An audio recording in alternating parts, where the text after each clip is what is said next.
God bless you, everyone, at the sound of my voice. Today's message is called Making the Right Decision. Hmm, hmm, hmm. That's so powerful. Making the right decision. You know, when the Lord told me to teach this message, I said, Lord, I'm not even qualified because I'm not perfect. Holy Spirit told me, I ask you to go and teach it. So listen, this is from God. All of us were learning. Listen, I'm not arrived yet, but I've left. Today's message is going to be very, very important. Do you know that a wrong move, single wrong decision can ruin your relationship, can ruin your career, it can even ruin your life. That is not your portion. That is why you tune in. So having said that, let us go to the presence of God in prayer. Father, thank you for this opportunity to teach and preach your word, your precious word to your precious people. The Bible says the entrance of your word gives light.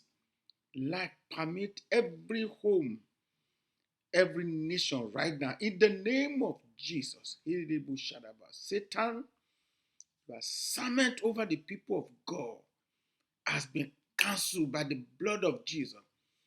Everyone that hear me, let's say that together. Satan, your assignment over me, over my family, has been cancelled by the blood of Jesus.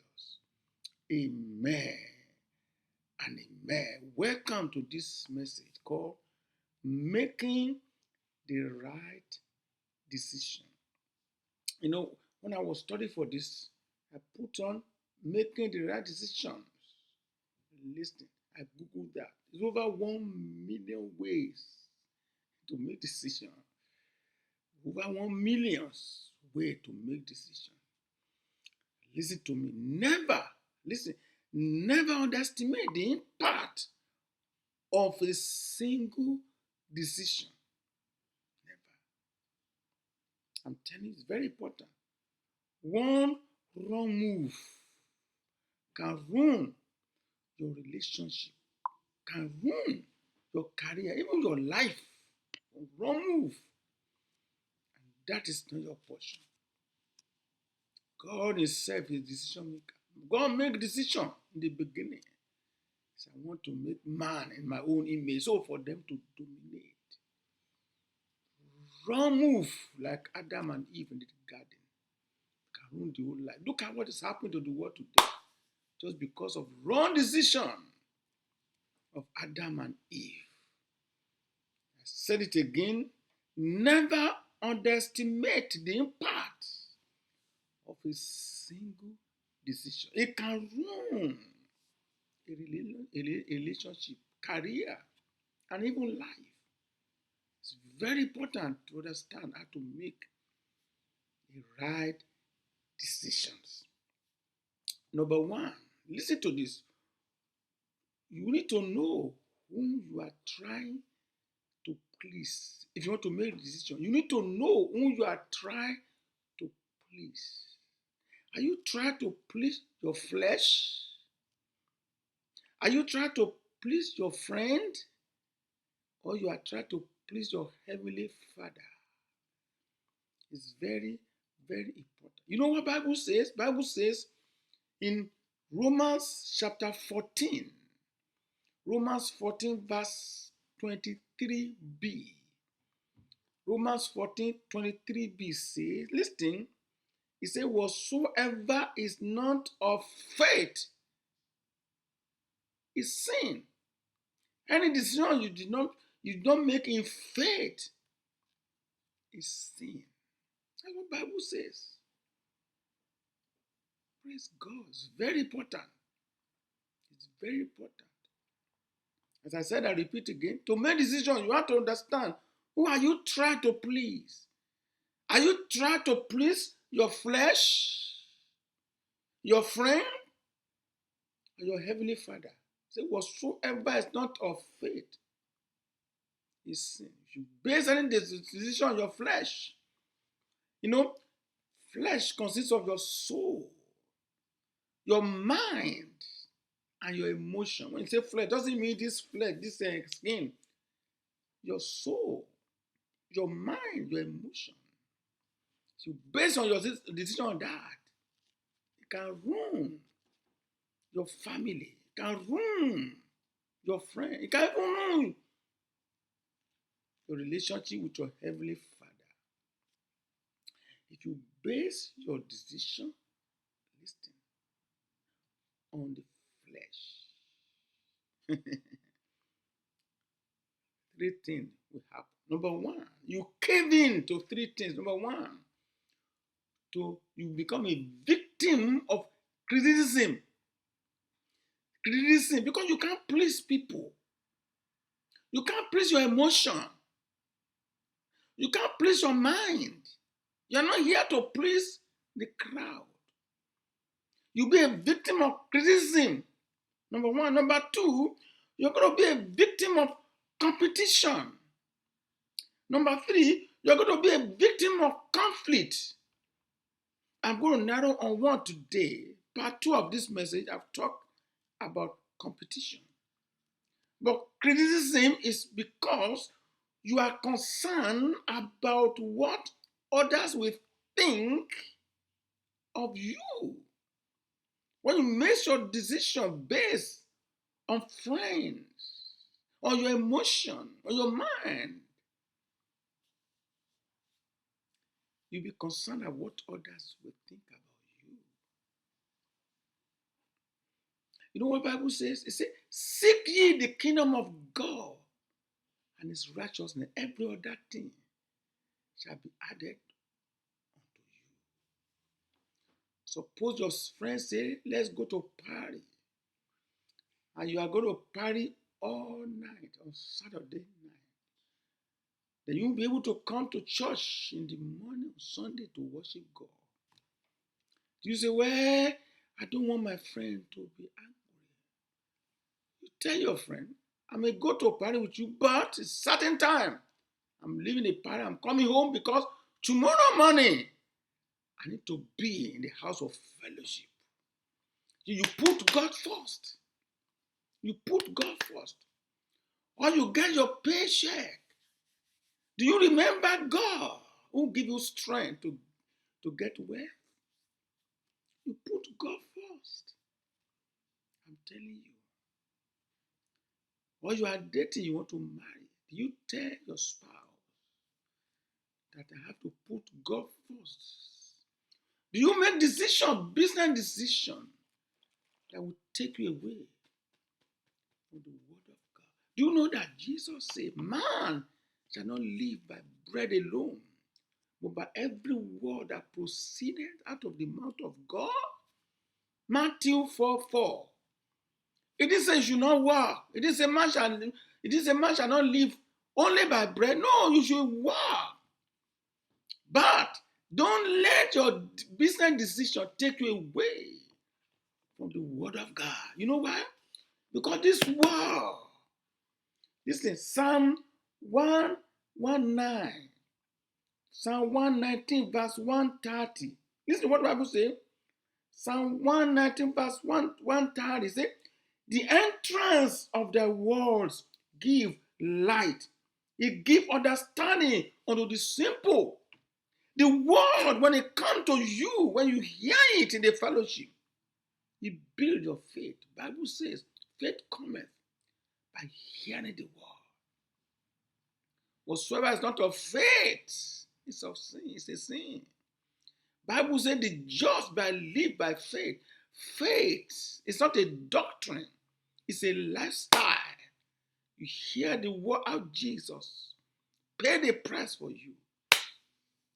You begin to pray from your victory. In 1 John 5:14. 1 John 5:14. He said, faith is the victory that overcomes the world. If you base your decision on your emotion, I'm telling you, take you away from the fellowship. Hallelujah. Listen to this. When Jesus entered his own city, his own were brought up in Nazareth. In Mark 6:3, Mark 6:3, they don't receive him. They criticize him because he's doing the work of God. They say you are the savior of the world. This is what they said in Mark 6:3. Look at what they said about Jesus. Is it not this the carpenter, the son of Mary, the brother of James and Joseph, and of Judah and Simon? And are not these sisters here with us? Listen, and they were offended at him. As I said in our school, Jesus is not offended by them. They are offended by him. They criticize him, but they did not base the decision on what people say. You base your decision on the crowd. You try to please them.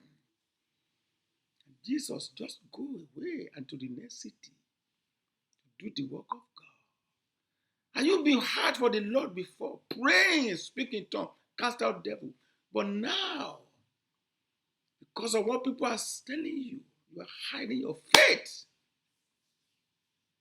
Listen to me. Decision that you make that is not based on the word of God, it is a sin. It is a sin. Jesus walk away, begin to do the work of his Father. And Bible says, you and I, we need to look unto him. You walk away. There's something you need to walk away from. So you can focus on God. Look at what the Bible says in the book of Hebrews, chapter 12. Hebrews chapter 12, verse 2 say, looking unto Jesus, the author and the finisher of our faith, who for the joy that was set before him endured the cross, come on now, despising the shame, and sat down at the right hand of the throne of God. It's because of that. He don't listen to the voice of the crowd. Jesus did not move by emotion, because he based his decision on the salvation of mankind. Listen, you base decision is very important. Make a wrong move. It can cost your life. It can cost the life of those that God sent you to. Listen. Did you know that praying for God to come down and save the world, come down and save the world is a good prayer, but does not based on faith? You know, in the school of soul winning, I make it clear. It is your work and my work. After you are praying, you go out to preach the gospel. The one will not save because you pray for them.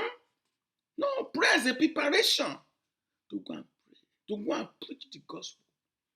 You pray, oh God, I did it before. Oh God, come down, come down, come down. It does not based on faith. It may be in the scripture, but listen, you are not dividing the word of the truth. Listen, for example, let me read it for you. In Isaiah chapter 63, verse 15. Isaiah 63:15 say, look down from heaven and behold from the habitation of their holiness and of the glory. Where is their zeal and their strength, the sounding of their bows and their mercy towards me? And they restrain. I don't see it. You see, pray like that. Oh God, come to heaven. That prayer does not based on faith. Listen to what Bible says in Ephesians chapter 2, Ephesians 2 verse 13 and 14. 13 and 14 say, but now, right now in Christ Jesus, you who sometimes were far off are made near by the blood of Christ. For he is our peace, who has made both one and has broken down the middle wall of partition between us. You need to pray, come down, save the world. No. It does not based on faith. In Christ, Jesus has saved the world. In Christ, Jesus has forgiven their sin. In Christ, Jesus has sentenced Satan in Christ. Victory has received from us. So when you pray that, Lord, open the eyes of the people to know the gospel, then you go out to preach the gospel to them. You don't have to beg God to come down. Oh, God save the world. It does not base on faith. That was Old Testament prayer before the manifestation of Jesus in the flesh. It came down over 2,000 years ago. In John 1:14, it said the word became flesh. It dwelt among us. Hallelujah. I don't know where you have viewed this from. Maybe in America here, in Africa. Listen to what is happening in America here. We have civilization, we have education. But in the name of freedom, there's no morality. Everything, everything goes. Men marry men, women marry women. It's not you and I to curse them. You pray, you go and tell them about Christ. Hallelujah. So Africa, how you pray. And from Nigeria, look at how we pray in Nigeria. Look at the corruption. Look at the killing. Look at what happened. Look at all the atrocity in Africa. And we pray. Did you know after we pray, we need to go and tell them the salvation of Christ. When you see you are in Christ, you see your brother and your sisters are the same in the Lord. You don't look down on them. It will need the gospel of Jesus Christ. Did you know that you don't have to pray, oh God, our sin cannot let us see you? No. Jesus paid the price on the cross. Jesus paid. Don't make decision based on your emotion. Don't be sentimental. Oh God, what happened? What do you want God to do? He sent his only son to save the world. And the Bible says nothing else I will not give to you freely in Christ. Hallelujah. Look at Africa. It's a beautiful weather, nice weather. We have all mineral resources in Africa. What is the problem? It's because most of us preachers, we don't preach the kingdom message. The kingdom message where God resides in us. We always say, beg God, come down. Let me read this one, please, from New King James Version. I will read it from New King James Version. In 2 Corinthians, listen to me, 2 Corinthians chapter 5, verse 18 to 20. 2 Corinthians 5, 18 to 20. Say, now all things are of God, who has reconciled us unto himself through Jesus Christ, and has given us the ministry of reconciliation. Listen, to be restored peace, to restore authority, to restore power. That's our message. Verse 19, that is, that God was in Christ, reconciling the world unto himself, not imputing their trespass to them, and has committed to us the word of reconciliation. God is not require payment of our sin from us. Jesus paid for that. Verse 20, now then, we are ambassador for Christ, as though God were pleading through us. God is in us now. If you are a Christian, you are born again. God is in you through Jesus. We implore you on Christ's behalf, be reconciled to God. That's our ministry. No man problems in Christ. In Christ. You don't say, oh God, come and cast out devil. God, come and bring peace. No. You go out to preach the gospel, to read the word, to cast out devil. You lay your hand on the sick. You say, Satan, lose your hopes. That is our war. Through Christ, authority has been restored to us. Through Christ, joy has been restored to. Are you doing that in your church? When you ask your church and still pray, oh God, come down. Who are you trying to please? Your flesh? Your soul, your emotion, your friend, your family, the world? Or you want to please God? To please God, you have to preach the word of faith that Jesus finished it at Calvary. And he's looking for every individual who can come to him so he can dwell in them. Your body is the temple of the Holy Spirit. You are divinity carrier. So many to say about this, making the right decision. I will continue on this. Making the right is a base. Who are you going to please? The next one on Monday, I will tell you what are you going to accomplish in your decision. What are you going to accomplish? Are you busy? Would that be effective? God say go all over the world. You have 6 circles of influence that we have been teaching in our school of soul winning. That come every Wednesday. Oh, hallelujah. This is the only time I got today. Don't base your decision on your flesh. You can ruin your relation with God. No time for you to pray. No time for you to study the word. Don't base your decision based on friends. We are not called to go and please people. Go and please God and bring the gospel of reconciliation. In Christ, authority is there. In Christ, power is there. Oh, much to say. Hallelujah. Listen, I want to pray for in case you don't know the Lord.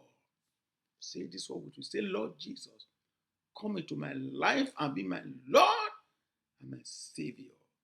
Say amen. I want to pray with you. If you have any problem, Jesus is there with you now. The anointing of God is flowing. Now, Satan, in John chapter 17, verse 18, he said, as my Father sent me, so I send you. In the last verse of John chapter 17, he said, the love is in you, Father is in you. Hallelujah. So I want to pray for you now. God is with you right now.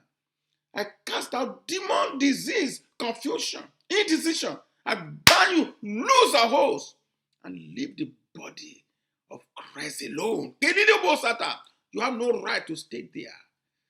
Ban the enemy and send it out. In Jesus' name. Amen. Say it again. Amen. Listen. Go anywhere you are. Make sure this coming Sunday you go to Bible believing church. If you are anywhere in Rhode Island, I will continue this message this Sunday. This Sunday, I will be teaching what are you going to accomplish when you want to make your decision.